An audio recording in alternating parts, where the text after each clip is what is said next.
तो पूर्व मध्य काल के अंतर्गत जो स्क्रीन पे पहला प्रश्न है कि भारतीय गौरव यश का अंतिम सूर्य किसके लिए प्रयुक्त हुआ, यानी कि कहा जाए तो पूछा जा रहा है the last sun of Indian glory किसे कहा जाता है या किसके लिए ये शब्द प्रयुक्त किया जाता है।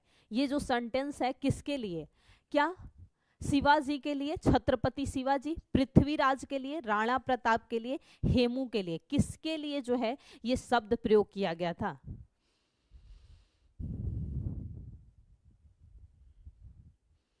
मीन्स यूपीएससी इन राइटिंग के लिए देखो, इसीलिए मैं कहती हूँ कि सबसे जरूरी होता है कि आप सिलेबस को देखें।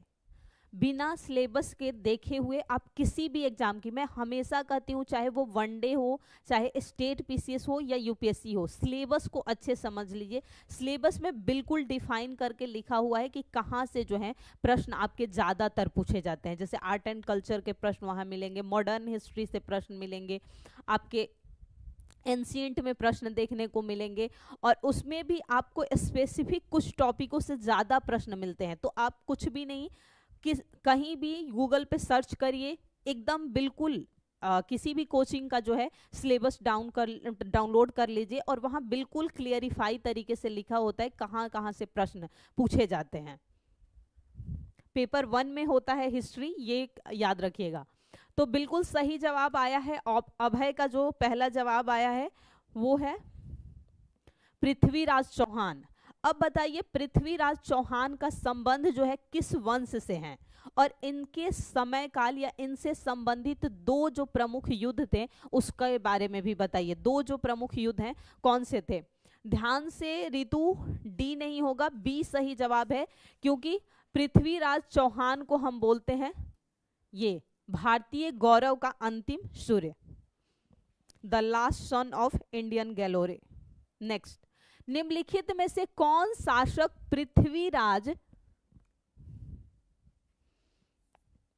पृथ्वीराज चौहान के नाम से प्रसिद्ध था। इनमें से किसे जो है पृथ्वीराज चौहान के नाम से जाना जाता था। ध्यान से, पृथ्वीराज प्रथम को, पृथ्वीराज द्वितीय को, तृतीय को, या बिल्कुल अलग ही था पृथ्वीराज चौहान कोई। आपको बताना है पृथ्वीराज चौहान किसे कहा जाता था, प्रथम, द्वितीय, तृतीय, या पृथ्वीराज चौहान इन तीनों के अतिरिक्त एक अलग शासक था। बहुत सही रितु और अभय, तराइन का प्रथम और द्वितीय युद्ध, बहुत सही। इन युद्धों में क्या हुआ था, पहले में पृथ्वीराज जो है पराजित हुआ था और दूसरे में वो पराजित कर दिया था। बहुत सही। तृतीय जो थे पृथ्वीराज तृतीय को जो है पृथ्वीराज चौहान के नाम से जाना जाता है, बिल्कुल सही। कम टू नेक्स्ट प्रश्न है, गोविंद चंद्र गढ़वाल की एक रानी थी कुमारी देवी, क्योंकि उस समय जो है राजाओं की कई रानियां होती थी। हेलो गौतम, तो कई रानियां होती थी, तो एक रानी थी रानी कुमार देवी सॉरी, उन्होंने धर्म चक्र जीन विहार कहाँ बनवाया था। अब धर्म चक्र से हम इतना कह सकते हैं कि ये जो रानी थी ये बौद्ध धर्म को प्रसिद्धि थी या बौद्ध धर्म को मानती थी, क्योंकि धर्म चक्र प्रवर्तन भी हमें कहाँ देखने को मिला था, बौद्ध धर्म में। विहार शब्द भी प्रयोग किया गया है, यानी कि रहने का स्थान जो मठ होता था वो बोध गया में, राजगृह में, कुशीनगर में और सारनाथ में। तो 2 बिहार के प्लेस हैं और 2 उत्तर प्रदेश के। आपको बताना है गोविंद चंद्र गढ़वाल, जो गढ़वाल वंश था उनके बारे में। चौहान,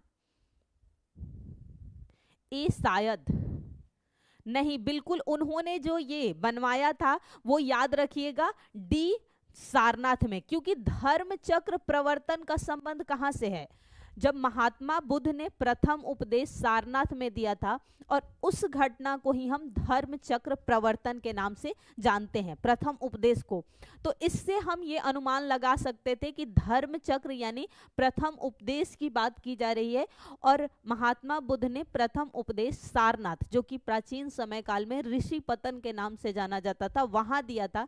इसलिए इसका सही जो जवाब है हम सारनाथ होगा। Option D is right. Yes Gautam, इस चैनल का ऐप भी है, प्ले स्टोर में जाकर आप ऐप को डाउनलोड कर सकते हैं और ऐप पर क्लासेज भी चलती है।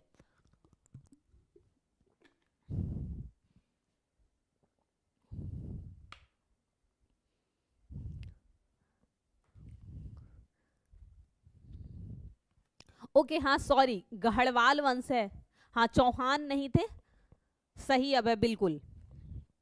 नेक्स्ट यहाँ है निम्नलिखित सॉरी चौहान तो वो थे पृथ्वीराज वाले। निम्नलिखित युग्मों में से कौन एक सुमेलित नहीं है, ध्यान से बताना है, नहीं पूछा गया है। अब्दुल रहमान, अमीर रासो, चंद बरदाई, पृथ्वीराज रासो, जगनीक, अल्लाह खंड, नरपति नाल्हा, बिसलदेव राशि, कौन सा एक जो है सुमेलित नहीं है? यस गौतम, कोर्स पेड है, 2 क्लासेस चलती है, एक समग्र बैच चलता है जिसमें सारे टीचर पढ़ाते हैं और एक सभी टीचरों की स्पेसिफिक क्लास चलती है, 2 क्लासेज है उसमें। आप ऐप को पहले डाउनलोड करके उस पर जो भी फीचर्स हैं, जब ऐप ओपन करेंगे तो पता चल जाएगा कि क्या क्या फीचर्स हैं। सारी क्लासेस की पीडीएफ भी आपको वहां पर फ्री में मिल जाएंगी। जी बिल्कुल, UPSC state PCS Hindi medium के लिए। जी बिल्कुल, क्योंकि अमीर रासो जिसकी रचना है वो है सारंगधर, तो पहला जो है गलत है। बाकी चंद बरदाई आप जानते हैं, पृथ्वीराज रासो, जगनीक बिल्कुल, अल्लाह खंड और नरपति नला बिसलदेव रासो, तो तीनों बिल्कुल सही है। अब ऐसे प्रश्नों को करने में हमें जो फायदा मिलता है वो ये कि चलिए एक तो ये भी पता चल गया कि अमीर रासो का सारंगधर है, साथ ही साथ 3 रचनाओं के बारे में हमें और जानकारी मिल गई, तो हमारा रिवीजन हो गया। मान लीजिए फिर कभी एग्जाम में इन तीनों में से कुछ एक पूछा जाए तो कम से कम ये होता है कि प्रीवियस ईयर से कहीं ना कहीं आपका रिवाइज भी हो जाता है साथ का साथ, इस बात को ध्यान रखिएगा। नेक्स्ट, जेजाक भूति प्राचीन नाम था, यानी सिंपल कहा जाए तो जेजाक भूति किसका प्राचीन नाम था? बुंदेलखंड का, बघेलखंड का, बुंदेलखंड का, मालवा का, विदर्भ का, बताना है कहाँ? बघेलखंड, बुंदेलखंड, मालवा और विदर्भ। बहुत सिंपल प्रश्न है और खासकर यूपी के जो बच्चे होंगे उन्हें जरूर पता होना चाहिए कि जेजाक भुक्ति जो है प्राचीन नाम है किस क्षेत्र का। जवाब आप सभी की तरफ से ही आना चाहिए। अभी तक लगभग अधिकांश सारे ही प्रश्नों का जवाब किसी न किसी ने सही ही दिया है, तो नेक्स्ट जवाब आप सभी की तरफ से ही बिल्कुल सही अभय का जवाब आया है, option B is right, Bundelkhand. जो राजा एक था जेजा या जयसिंह नाम था, उसी के नाम पर जेजा भुक्ति रखा गया था, ये याद रखिएगा, शासक का ही नाम था जेजा। निम्नलिखित शासकों के नाम सही काल क्रमानुसार, ये आजकल याद रखिएगा काफी ट्रेंड में प्रश्न चल रहा है। जयसिंह नाम था बिल्कुल सही, या फिर जयसिंह के अलावा उसे जेजा नाम से भी जाना जाता था, एक और उपनाम था, जेजा कहा जाता था। तो ये बताइए काल क्रमानुसार संयोजित करना है, और ये जो है प्रश्न आजकल बिल्कुल ट्रेंड में चल रहा है स्टेट पीसीएस में। विद्याधर, यशोवर्मा, धंग और कृति वर्मा, सबसे पहले तो बताइए कि ये जो नाम दिए हुए हैं ये किस वंश से संबंधित है?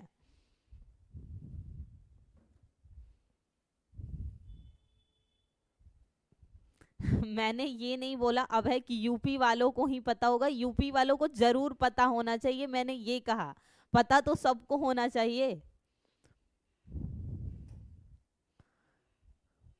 तो ये बताइए सबसे पहले कि विद्याधर, यशोवर्मा, धंग और कृति वर्मा जो दिया है इनका संबंध किस वंश से है, फिर हम क्रम की बात करेंगे कि इनका क्रम क्या है। तो याद रखिएगा यशोवर्मा जो शासक था ये थे 930 से लेकर इनका जो शासन रहा था 1919 तक लगभग था।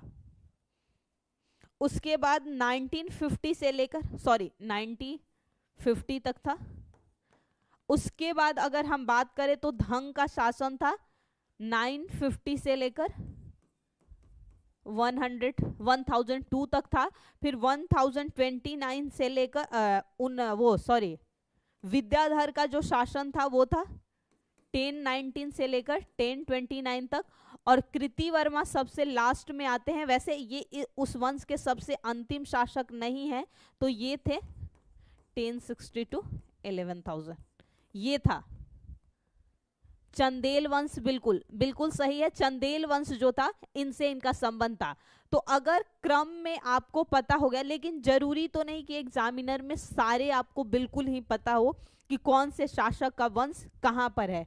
मान लीजिए कि आपको कम से कम किसी दो के बारे में पता हो, मान लीजिए इन दो के बारे में पता हो या किसी, तो 3 के बाद 2, 3 के बाद 2, 3 के बाद 2, यहाँ भी 3 के बाद, तो एक ही ऑप्शन एलिमिनेट कर पा रहे हैं। तो थोड़ा सा क्या होता है कि ऐसे प्रश्नों को करने में ध्यान से हमेशा करिएगा।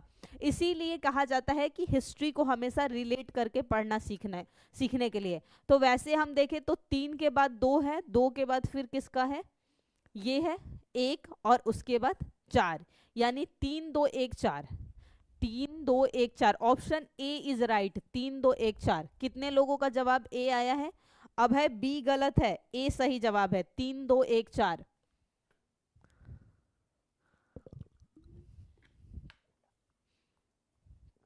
कम to next question. Pundravardhan Bhukti अवस्थित थी, प्लेस के बारे में पूछा जा रहा है। एक प्राचीन नाम है कि वर्तमान में कहाँ स्थित है, ये प्राचीन नाम है उसका पुंडवर्धन भुक्ति। उत्तर बंगाल में, बिहार में, उड़ीसा में, असम में, कहाँ पर? जब हम जैन धर्म के बारे में पढ़ते हैं और जैन धर्म के प्रमुख स्थलों की बात करते हैं, जो केंद्र, स्थल नहीं बिल्कुल केंद्र की बात करते हैं, तो उसमें से हम जब केंद्र की बात करते हैं तो यहां पर हम देखते हैं मथुरा उत्तर में और उज्जैन, जो कि उस समय उज्जैनी नाम से जाना जाता है। दक्षिण में कर्नाटक, क्योंकि श्रवणबेलगोला में जो एकाश्म मूर्ति है। पूर्व की तरफ बात करें तो गुजरात में सौराष्ट्र वाला जो रीजन है वो फेमस था। और इधर बंगाल में एक स्थान है जो जाना जाता था जैन केंद्र के बारे में, वो था पुंडवर्धन। तो पुंडवर्धन का जो अवस्थित है वर्तमान में वो उत्तर बंगाल में है। कहां पर है? अच्छा, ध्यान से याद रखिएगा, पूर्व बंगाल में है। रीतु का जवाब सही आया है। और जब हम जैन धर्म के प्रमुख केंद्रों की बात करते हैं तो वहां हम इसकी चर्चा करते हैं। 4, उत्तर में मथुरा उज्जैन, दक्षिण में कर्नाटक, पश्चिम में गुजरात और पूर्व में बंगाल का जो स्पेसिफिक प्लेस है जैन धर्मों से वो पुंडवर्धन भुक्ति ही कहलाता है। नेक्स्ट,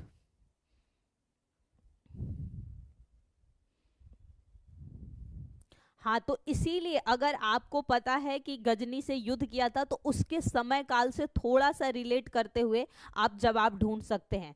ऐसे में क्या होता है कि चांस होता है कि प्रश्न गलत हो जाए, लेकिन फिर भी अगर रिलेट कर पाते हैं तो 50-50 तक पहुंचना आसान हो जाता है। और जब भी किसी प्रश्न में आप 50-50 तक पहुंच जाते हैं तो उस प्रश्न को छोड़कर मत आइए। नेक्स्ट, पाल वंश का संस्थापक कौन सा है? बिल्कुल बच्चों सा प्रश्न, आंख बंद करके सही गोला भरना। धर्मपाल, देवपाल, गोपाल, रामपाल, जवाब आप सभी की तरफ से आना चाहिए। वैसे भी कोई भी इस प्रश्न का सही जवाब दे सकता है। पाल वंश का संस्थापक, बंगाल में 3 शासक मुख्य थे, पाल, सेन और उसके अलावा एक और वहां के शासक थे जो बहुत फेमस थे, गौड़ वंश के शासक। बिल्कुल सही, गोपाल जो है वो यहाँ के शासक थे। अब बताइए कि गोपाल ने किस विश्वविद्यालय की स्थापना कराई थी? प्रश्न आप सभी से ही है कि गोपाल जो शासक थे उन्होंने किस जो है विश्वविद्यालय की स्थापना कराई थी? एक बात और यहाँ क्लियरली याद रखिएगा कि गोपाल एक ऐसा शासक था जो जनता द्वारा प्रत्यक्ष रूप से चुना गया था। ये वंशानुगत तरीके से शासक नहीं बना था, ना ही किसी मंत्री की हत्या करके या फिर ये किसी का सामंत था और उसके तहत जो है शासक बना था, बल्कि वहाँ की जनता ने जब वहाँ पर अव्यवस्था की स्थिति आ गई, अराजकता की स्थिति आ गई, तो वहाँ की जनता ने स्वयं गोपाल को शासक के रूप में चुना था। ये बात याद रखिएगा और एक बार ये प्रश्न पूछा भी गया है। नेक्स्ट, विक्रमशिला नामक प्राचीन विश्वविद्यालय यानी विक्रमशिला विश्वविद्यालय की स्थापना बंगाल के किस शासक ने की थी? धर्मपाल, गोपाल, देवपाल, महिपाल, बताना है किसने। बिल्कुल सही, रीतु का जवाब आया है। बिहार में जो उदंतपुरी विश्वविद्यालय है उसकी स्थापना गोपाल ने करवाई थी। बिल्कुल सही रीतु, बहुत सही जी, बिल्कुल सही। धर्मपाल ने जो है विक्रमशिला की स्थापना कराई। इसके अतिरिक्त याद रखिएगा धर्मपाल ने सोमपुर विहार, सोमपुर विहार की भी स्थापना कराई थी। और इसके अतिरिक्त भी एक श्रीलंका में उसने जो है वो विश्वविद्यालय स्थापित की थी। एग्जैक्ट अभी नाम तो उसका नहीं याद आ रहा है, पर वो आप आसानी से जो है अगर ऑप्शन में आएगा तो उसे कर सकते हैं। एक श्रीलंका में और विश्वविद्यालय विहार था जिसकी स्थापना धर्मपाल ने करवाई थी। बहुत सही। निम्नलिखित में से किसने सोमपुर महाविहार, फिर से क्या है, सोमपुर महाविहार का निर्माण कराया था? कुमारगुप्त प्रथम, हर्ष यानी हर्षवर्धन, धर्मपाल और विजयसेन। बताना है नेक्स्ट प्रश्न। और इसे जस्ट पहले मैंने बताया भी है, तो मान लीजिए कि पेपर लीक है।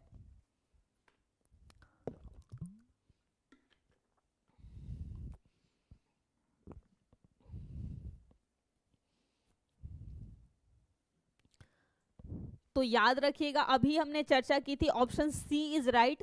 धर्मपाल ने विक्रमशिला और सोमपुर महाविहार दोनों की ही स्थापना कराई थी। Come to next. निम्नलिखित में से किसे एक नया संवत चलाने का यश प्राप्त था? संवत की बात हो रही है। धर्मपाल, देवपाल, विजयसेन और लक्ष्मण सेन, किसकी बात की जा रही है? बिल्कुल सही जवाब है, यहां पर है संवत किसने चलाया था इन चारों शासकों में? तो याद रखिएगा, जो सेन वंश का एक प्रतापी राजा था लक्ष्मण सेन, इसके द्वारा जो है एक अलग से संवत शुरू की गई थी और इसने अपनी राजधानी जो है ढाका से स्थानांतरित करके लखनौती की थी। नेक्स्ट। निम्नलिखित में से किस राजा राजाओं ने जनता द्वारा, हाँ ये देखिए फिर से प्रश्न पूछा गया कि कौन ऐसे शासक हैं जो जनता द्वारा प्रत्यक्ष रूप से चुने गए थे? हर्षवर्धन, गोपाल, यशोवर्मन, नंदीवर्मन, पल्लवमल। ये पल्लवों से संबंधित है। ये चंदेल वंश शासक, गोपाल पाल वंश से और हर्षवर्धन पुष्यभूति वंश या पुष्यवर्धन वंश।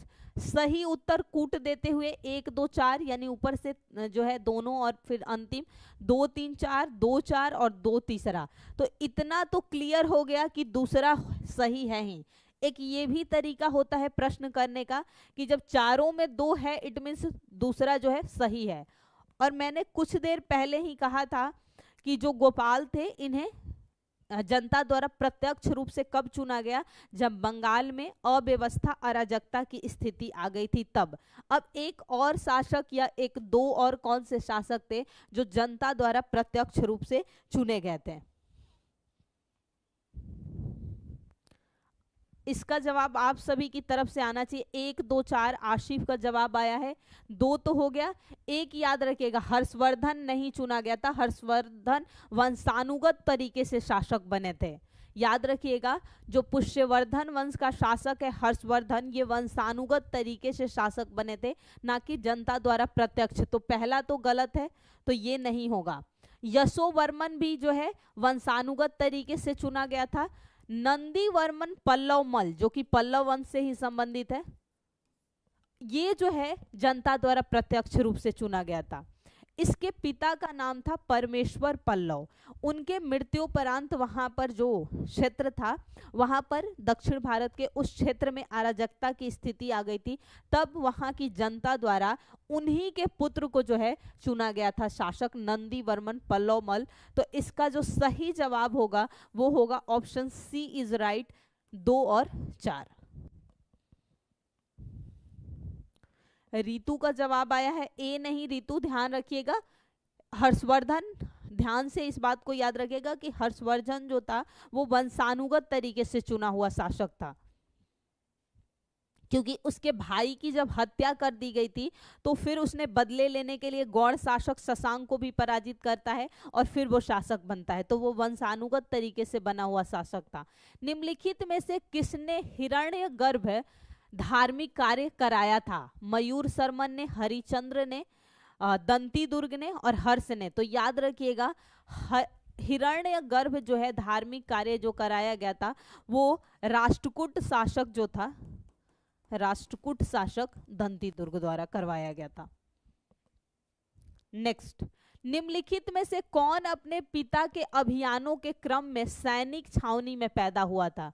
यानी उसके पिता द्वारा जो जब सैनिक अभियान चलाया जा रहा था तो उसी क्रम में उसके पिता जहां छावनी में ठहरे थे तो माता भी साथ में थी, तो उसी क्रम में उनका जन्म हुआ था। हेलो प्रतिभा। अमोघ वर्ष, राष्ट्रकूट, भोज परमार, धर्मपाल और नागभट्ट द्वितीय प्रतिहार, प्रतिहारों का जो एक राजा था, किसके बारे में ये स्टेटमेंट जो है दिया हुआ है?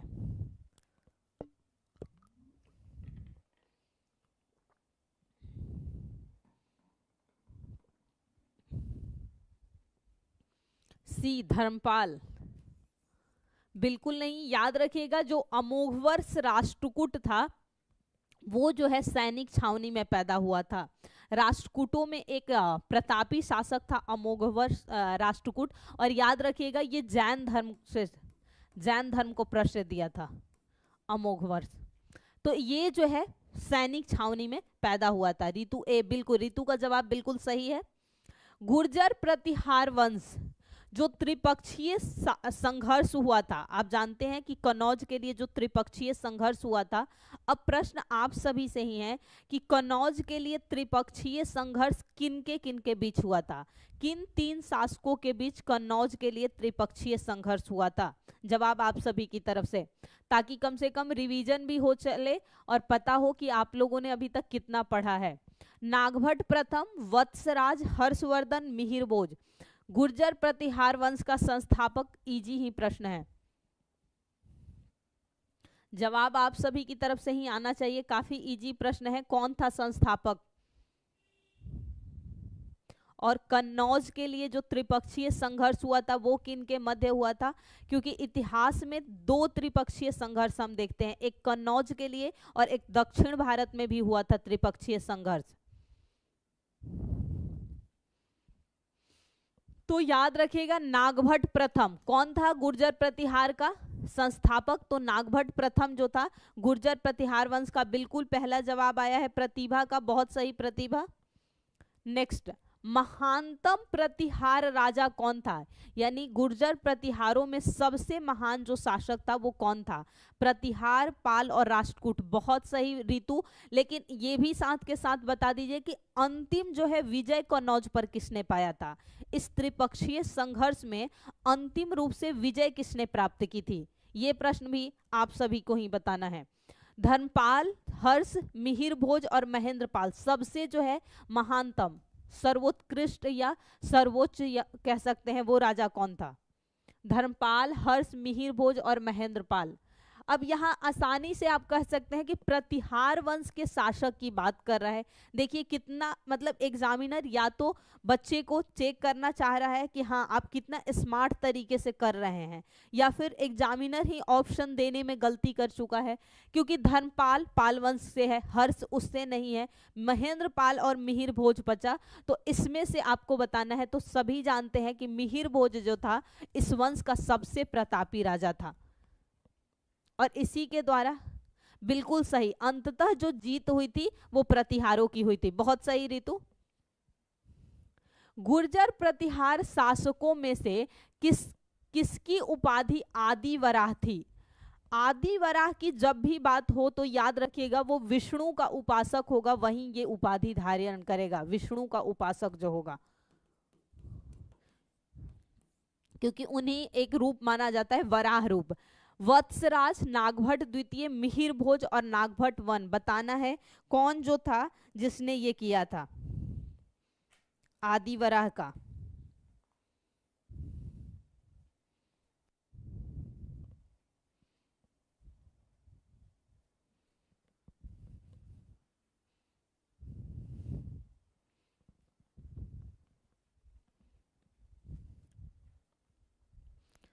तो 80 का डी नहीं, ध्यान से सी, मिहिरभोज ही, जो सबसे प्रतापी राजा था उसी ने जो है आदिवराह की भी उपाधि धारण की थी। ध्यान से।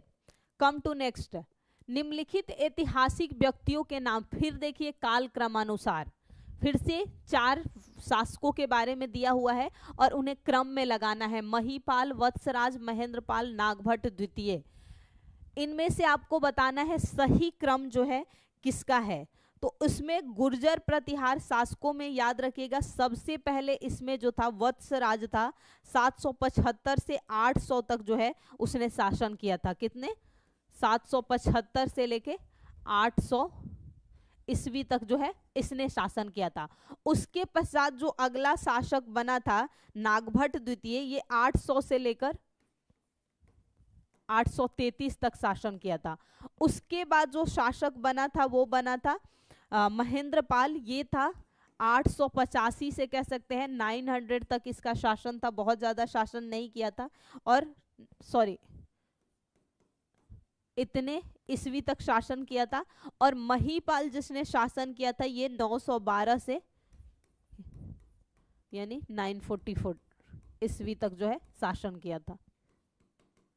तो अगर क्रम में लगाएं तो सबसे पहले चौथा एक ही में है, तो अगर पता होता तो कर सकते थे, लेकिन ऑप्शन बी इज राइट, 4 1 3 2।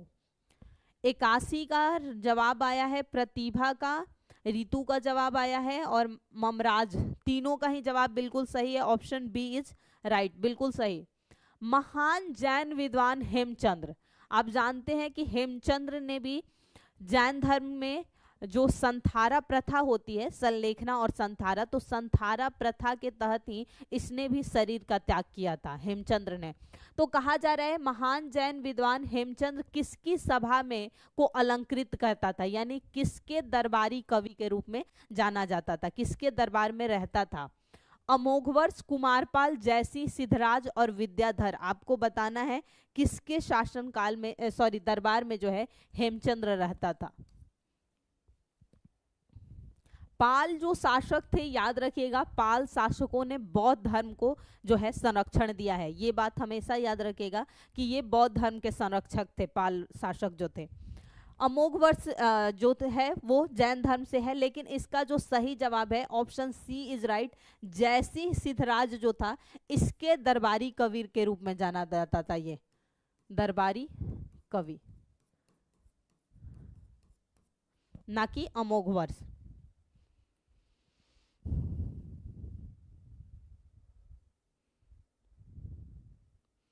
खुश रहिए प्रीति।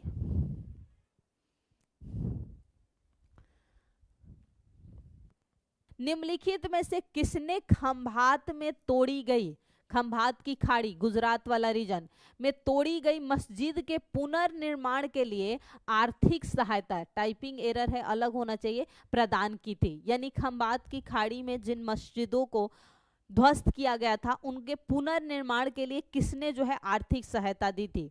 क्या चामुंड राय ने? चामुंड राय कौन था? वो जो गंगवंश शासक था चामुंड राय, इसी के सेनापति जो था राजमल चतुर्थ ने, राजमल चतुर्थ का ये सेनापति था, सॉरी चामुंड राय। जयसिंह, सिद्धराज, कुमारपाल, महिपाल देव, आपको बताना है किसने दिया था।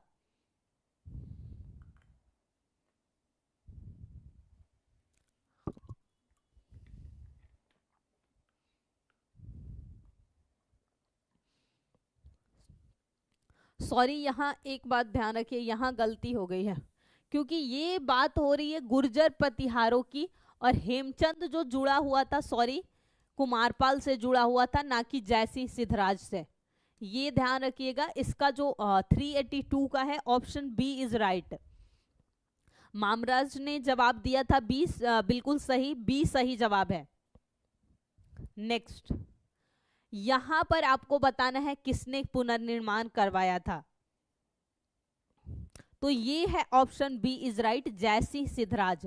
ए नहीं बल्कि बी सही होगा।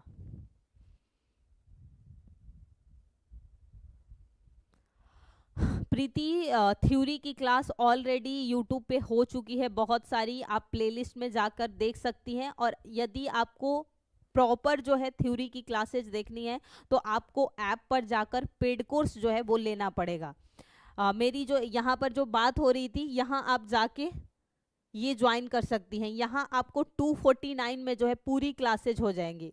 हाँ बिल्कुल सही है मामराज, आपका जवाब सही था, मैंने गलत बता दिया था।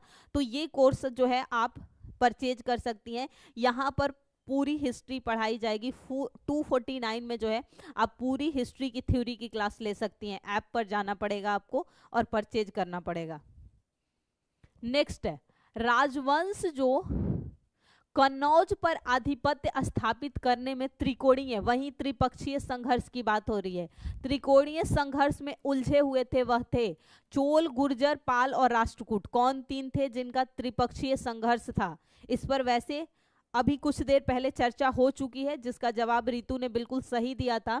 तो याद रखिएगा, गुर्जर प्रतिहार, पाल और राष्ट्रकूटों के मध्य जो है कन्नौज के लिए त्रिपक्षीय संघर्ष हुआ था और अंततः जो जीत हुई थी वो हुई थी प्रतिहारों की। तो हम कह सकते हैं कि एक गलत है तो 3 में 1 है, तो तीनों ऑप्शन एलिमिनेट हो गए।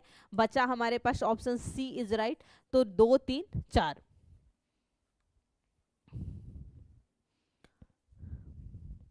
मॉडर्न हिस्ट्री क्या एमसीक्यू या थ्योरी की क्लास की बात कर रही हैं प्रीति?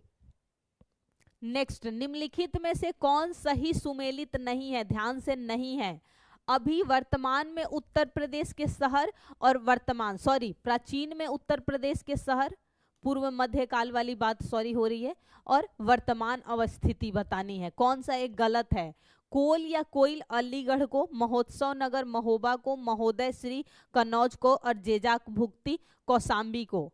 अगर आपने आज के सेशन को ही ध्यान से देखा होगा तो इस प्रश्न का जवाब जो है बिल्कुल सही दे सकते हैं कि सही जवाब क्या होगा। एमसीक्यू ऋतु प्राचीन जो इतिहास है, भारत का इतिहास, वो खत्म हो चुका है।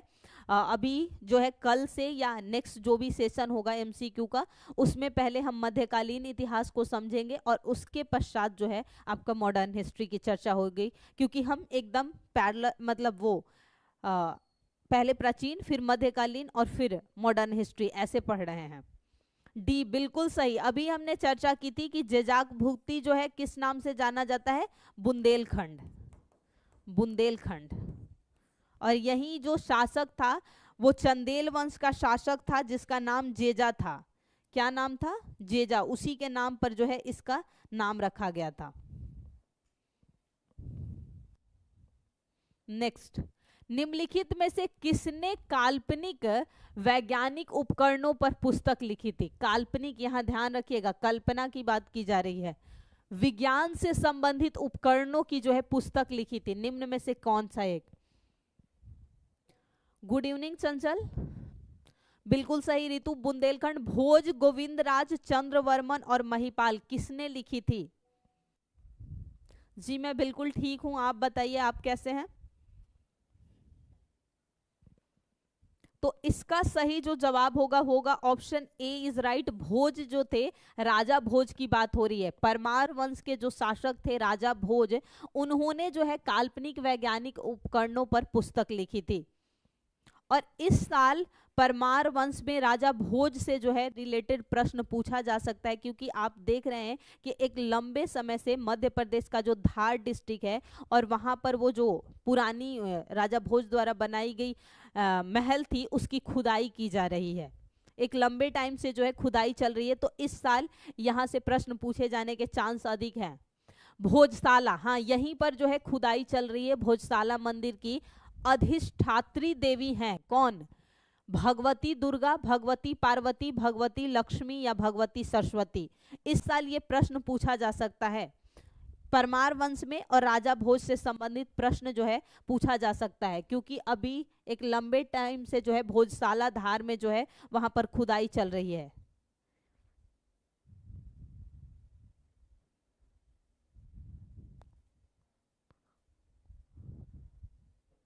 जी बिल्कुल ऋतु सही। आपने लिखा है समरंग सूत्रधार। जी पुस्तक का जो नाम था बहुत सही ऋतु, समरंग सूत्रधार ही था। वाह ऋतु ने तो पूरा फैक्ट्स याद कर रखा है। मुझे जहां भी फैक्ट्स नहीं याद रहता ऋतु बिल्कुल बता देती हैं। बहुत सही ऋतु। ऐसे ही बिल्कुल कॉन्सेप्ट और फैक्ट्स दोनों ही याद होना चाहिए, तभी जाकर जो है आराम से जो है वो आप प्रश्नों का सही जवाब दे पाएंगी। जी बिल्कुल, इसी की बात पर जो है यहाँ पर खुदाई चल रही है, तो भगवती सरस्वती से संबंधित है भोजशाला जो मंदिर है। गौड़वाहों के रचयिता कौन थे? ये एक रचना है गौड़वाहों, इसके रचनाकार कौन थे? हरिसेन, आर्यभट्ट, वाकपति और वाणभट्ट। अब बाणभट्ट की रचना आपको पता है, हरिसेन जो है प्रयाग प्रशस्ति से संबंधित है, आर्यभट्ट भी पता है कि गणित से संबंधित है, गणितज्ञ हैं। तो बचा क्या, वाक्पति, तो वाक्पति सही। तो कई बार जरूरी नहीं है कि आपको एग्जैक्ट वो पढ़ा ही हो ना चाहिए कि आप एग्जैक्ट वो पढ़ के आए हैं तभी प्रश्नों का सही जवाब देंगे। कई बार ऑप्शंस को देखते हुए, इलिमिनेट करते हुए आप सही जवाब दे सकते हैं। अब आपको पता है हरिसेन जो है प्रयाग प्रशस्ति से संबंधित है, आर्यभट्ट जो है गणित के रचनाकार थे, बाणभट्ट की रचना आपको पता ही है। अब बता दीजिए, प्रश्न आप सभी से ही है कि बाणभट्ट की सबसे फेमस रचना कौन सी है, प्रश्न आप सभी से ही है। तो बचा कौन सा, वाक्पति। तो हम कह सकते हैं जो सही जवाब हमारा होगा वो ऑप्शन सी इज राइट, वाक्पति। और ये होता है इलिमिनेशन मेथड से जो है या स्मार्ट तरीके से ना आते हुए भी प्रश्नों का सही जवाब देना, बिल्कुल। क्योंकि ऐसी जो पुस्तकें हैं आपको अक्सर पढ़ने को नहीं मिलेंगी, जैसे कादम्बरी हुई, अभिज्ञान शकुंतलम हुआ, पाणिनि की जो रचना हुई अष्टाध्यायी हुई, ये सभी हर पुस्तक में आपको पढ़ने को मिल जाएगी, बार बार रिवाइज होगी। पर ऐसी जो रचनाएं हैं जैसे गौड़वाहो है, ये कहीं कहीं आपको पढ़ने को मिलेगा। तो ऐसे प्रश्नों का जवाब देने के लिए जरूरी नहीं कि आपको एग्जैक्ट पता हो, आप ऑप्शन से इलिमिनेट करते हुए सही जवाब जो है दे सकते हैं। नेक्स्ट, निम्नलिखित में से कौन से मध्यकालीन भारत के प्रसिद्ध विधिवेता थे, विधि लॉ से संबंधित, विज्ञानेश्वर, राजशेखर, हेमाद्रि और जीमूतवाहन। कूट का सही प्रयोग करते हुए सही उत्तर देना है, विधिवेता आपको बताना है कौन थे। और इसमें से बाकी का तो नहीं, पर कल के सेशन में एक चर्चा हुई थी, ध्यान से याद करिए, राजशेखर के बारे में हमने चर्चा की थी। हाँ, रितु को वेल्डन बनता है।